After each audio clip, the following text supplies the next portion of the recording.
اعوذ باللہ من الشیطان الرجیم بسم اللہ الرحمن الرحیم وَلَقَدْ نَادَانَا نُوحٌ فَلَنِعْمَ الْمُجِيبُونَ، اور ہمیں پکارا تھا نوح نے تو ہم کیا ہی اچھے ہیں جواب دینے والے اور دعا کے قبول کرنے والے۔ رب انی مغلوب فانتصر، حضرت نوح علیہ السلام نے جب فریاد کی پروردگار میں تو اب مجھے تو انہوں نے دبا لیا ہے، میں مغلوب ہو گیا ہوں، تو اب تو ہی بدلہ لے اور تو ہی مدد فرما۔ تو اللہ کی مدد آ گئی، وَنَجَّيْنَاهُ وَأَهْلَهُ مِنَ الْكَرْبِ الْعَظِيمِ، اور ہم نے اسے اور اس کے گھر والوں کو کرب عظیم سے نجات دے دی۔ اب کرب عظیم کو آپ خود سوچئے کہ ایک تو کرب عظیم ان کی مسلسل 950 برس سے ایک شخص دعوت دے رہا ہو اور لوگ استہزاء کر رہے ہیں اور تمسخر کر رہے ہیں۔ یوں سمجھیے کہ مکے میں تو یوں کہا جا سکتا ہے کہ ابھی 10-12 برس ہی ہوئے ہیں مسلمانوں تمہیں یہ جھیلتے ہوئے، ہمارے اس بندے نے 950 برس تک صبر کیا تھا۔ تو اس کا اندازہ کریں کس قدر کرب میں، کس قدر ضیق میں اس کی جان آئی ہوگی۔ جیسے کہ ہم دیکھتے آ رہے ہیں کہ حضور کی جان جس طرح ضیق میں آ گئی تھی کہ ان کے اوپر گویا کہ لوگ عزت کر رہے ہیں، دکھائیے کوئی معجزہ، آپ رسول ہونے کا دعویٰ کرتے ہیں تو ایسا ہی معجزہ دکھائیے جیسے موسیٰ نے دکھائے، جیسے عیسیٰ نے دکھائے۔ اور ادھر سے اللہ تعالیٰ کا فیصلہ یہ ہے کہ کوئی ایسا حصی معجزہ ہم نہیں دکھائیں گے۔ تو چکی کے دو پارٹوں کے درمیان محمد رسول اللہ صلی اللہ علیہ وسلم آئے ہوئے۔ یہ تو سورہ انعام جو اس کا کلائمیکس ہے اس موضوع کا، اس عنوان کا، وہ پڑھ چکے ہیں۔ کرب عظیم پھر وہ بھی ہے کہ جب وہ بارش آج آئی ہے اور طوفان آیا ہے تو اب اس وقت بھی تو جو ہلچل مچی ہوگی اس کا آپ اندازہ کیجیے، کیا بھاگ دوڑ ہوئی ہوگی، کہاں کہاں لوگوں نے جان بچانے کی کوشش کی ہوگی۔ یوں ہی تو نہیں ہو گیا کہ بس آنے واحد کے اندر وہ سب کے سب غرق ہو گئے۔ تو کرب عظیم جو اس وقت ہوا ہے، یوں سمجھیے کہ ایک قیامت صغریٰ ہو گئی ہوگی۔ یا ایھا الناس اتقوا ربکم ان زلزلۃ الساعۃ شیء عظیم، تو اس کا کچھ نہ کچھ عکس تو اس وقت ہوا ہوگا۔ تو اس کرب عظیم سے ہم نے ان کو بچا لیا۔ وجعلنا ذریتہ ھم الباقین، یہ آیت بہت اہم ہے حکمت قرآنی اور فلسفہ قرآنی کے اعتبار سے۔ اور ہم نے بنا دیا اسی کی اولاد کو باقی رہنے والا۔ اس سے یہ ثابت ہوتا ہے، یہ ایک اسلوب حصر ہے کہ حضرت نوح کے بعد پھر کسی اور شخص کی نسل دنیا میں چلی نہیں۔ یعنی یہ کہ ان کے ساتھ 72 تھے، 80 تھے، کتنے نہیں تھے۔ ایک جگہ قرآن میں یہ بھی آیا ما آمن معہ الا قلیل، سوائے چند لوگوں کو ایمان نہیں لایا۔ اور گمان یہی ہے کہ یا تو حضرت نوح علیہ السلام اور ان کے 3 بیٹے اور ان کے اہل خانہ، اور ممکن ہے کہ ایک بیوی تو پیچھے رہ گئی، غرق ہونے والی تھی، لیکن کوئی اور بیوی ان کی ہو کہ ان کے ساتھ ہو۔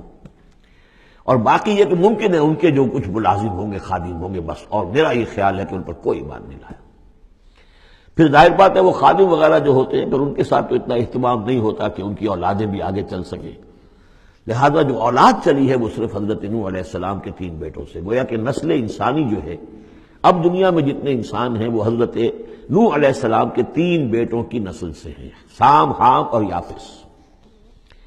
اور یہ کہ اسی لیے ان کو آدم ثانی کہا جاتا ہے۔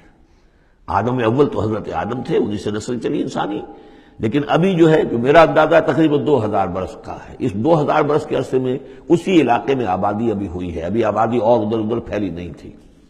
اور وہی وہ عظیم جو ہے سیلاب آ گیا، سب کے سب غرق ہو گئے، چند لوگ جو بچے ان کے ساتھ۔ محسوس ہوتا ہے کہ ان کی بھی آگے نسل نہیں چلی، صرف حضرت نوح علیہ السلام کے 3 بیٹوں سے۔ وَجَعَلْنَا ذُرِّيَّتَهُ هُمُ الْبَاقِينَ، یہ جو ہے حصر کا بڑا زوردار جو ہے یہ اسلوب ہے۔ وَتَرَكْنَا عَلَيْهِ فِي الْآخِرِينَ، آخرین، اور ہم نے اسی طریقے پر پھر پچھلوں کو چھوڑ دیا، پچھلوں میں سے کچھ لوگ اسی کے راستے پر چلے، حضرت نوح علیہ السلام کے راستے میں۔ ظاہر بات ہے کہ ان کے 3 بیٹوں کی اولاد کچھ عرصے تک تو یقیناً بالکل دین حق پر اور دین توحید ہی پر چلی ہوگی۔ پھر جیسے وقت گزرا پھر شیطان نے ورغلایا اور یہ کہ مختلف قسم کے توہمات میں اور مختلف قسم کے جو شرک ہیں ان کے اندر مبتلا کر دیا۔ سلام علی نوح فی العالمین، سلام ہو نوح پر تمام جہانوں میں۔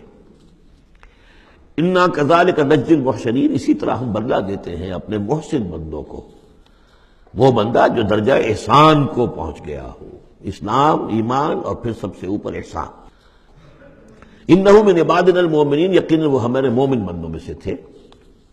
ثم اغرقنا الآخرین، اور اس کے بعد ہم نے باقی جتنے بھی تھے ان سب کو غرق کر دیا۔ وَإِنَّ مِن شِيعَتِهِ لَإِبْرَاهِيمَ، اور اسی کی راہ پر چلنے والوں میں، اسی کی جماعت میں سے، اسی کے حزب میں سے ابراہیم تھے۔ یعنی یہ کہ جو نسل چلی ہے آگے تو حضرت ابراہیم بھی جو اٹھے ان کی حضرت سام کی اولاد میں سے۔ حضرت سام کی اولاد میں قوم عاد بھی ہے، اسی میں پھر قوم سمود بھی ہے، اور بھی اقوام ہیں سیمیٹک ریسز جتنی بھی ہیں، لیکن یہ کہ شہر ار میں جو موجودہ جو عراق ہے اس کے بہت جنوبی علاقے کے اندر یہ شہر تھا جس کے اب کھنڈرات برآمد ہوئے ہیں، وہاں حضرت نوح علیہ السلام، حضرت ابراہیم علیہ السلام کی پیدائش ہوئی، اور وہ حضرت نوح ہی کے طریقے پر توحید پر چل رہے ہیں۔ اس جا ربہ بقلب سلیم، جبکہ وہ اپنے رب کی طرف متوجہ ہوا قلب سلیم کے ساتھ۔ اب یہاں وہ حکمت سمجھ لیجئے کہ میں نے جو بارہ عرض کیا ہے کہ ایک فطرت سلیمہ اور ایک عقل سلیم، یہ دو چیزیں ہیں، اور فطرت کا تعلق چونکہ روح سے ہے اور روح کا مسکن قلب ہے، تو آپ اسے فطرت سلیمہ کہیں یا اسے قلب سلیم کہیں، وہ ایک ہی بات ہے۔ قلب سلیم اپنی اصل حقیقت پر، اصل جو حیت اس کی ہے اس پر باقی ہو، پرورٹڈ نہ ہوئی ہو اس کی فطرت، اس پر پردے نہ پڑ گئے ہوں، یہ خد و خال جو ہے وہ اپنی اصل سلامتی کے ساتھ باقی ہوں، اور پھر اس کو کہتے ہیں صوفیہ سیر الی اللہ، اس جا ربہ بقلب سلیم، جو قلب سلیم ہے وہ اللہ کی طرف آگے بڑھتا ہے، اور عقل سلیم کی روشنی میں وہ پھر پہنچتا ہے توحید تک، اور توحید کے بعد معاد تک، جیسا کہ میں نے کئی مرتبہ عرض کیا کہ سورہ فاتحہ در حقیقت اسی مقام پر کھڑی ہے کہ ایک انسان کے جو قلب سلیم اور عقل سلیم کی رہنمائی میں توحید اور معاد تک پہنچ گیا ہے، اور اب وہ یہ بھی جان گیا ہے کہ اصل طریقہ زندگی گزارنے کا یہی ہے کہ اللہ کی بندگی کی جائے، اس ایک خدا کی بندگی کی جائے۔ اب وہ سوال کرتا ہے میں بندگی کیسے کروں؟ جیسے میں نے آپ کو بتایا مکے میں ایسے لوگ موجود تھے، حضرت سعید بن زید جو ہیں کہ جو بہنوئی تھے حضرت عمر بن الخطاب کے رضی اللہ تعالیٰ عنہ کے جو والد تھے زید، وہ موحد تھے، اور کعبے کے پردے پکڑ پکڑ کر دعا کیا کرتے تھے کہ اللہ میں صرف تجھے پوجنا چاہتا ہوں، تیری بندگی کرنا چاہتا ہوں، لیکن نہیں جانتا کیسے کروں۔ ظاہر بات ہے، اس لیے اہدنا الصراط المستقیم، یہ ہے اصل میں سورہ فاتحہ کا جو نظم ہے کہ وہاں تک تو پہنچ گئے، الحمدللہ رب العالمین الرحمن الرحیم مالک یوم الدین ایاک نعبد، یہاں تک تو انسان پہنچ گیا، لیکن اب بندگی کیسے کریں؟ ایاک نستعین اہدنا الصراط المستقیم، اس بندگی کے لیے تیری مدد چاہیے، توفیق بھی تیری ہو اور ہدایت بھی تیری جانب سے ہو، دو چیزیں ہمیں ملیں گی تو ہم تیری بندگی کا حق ادا کر سکیں گے۔ اذ جاء ربہ بقلب سلیم، صدق اللہ العظیم۔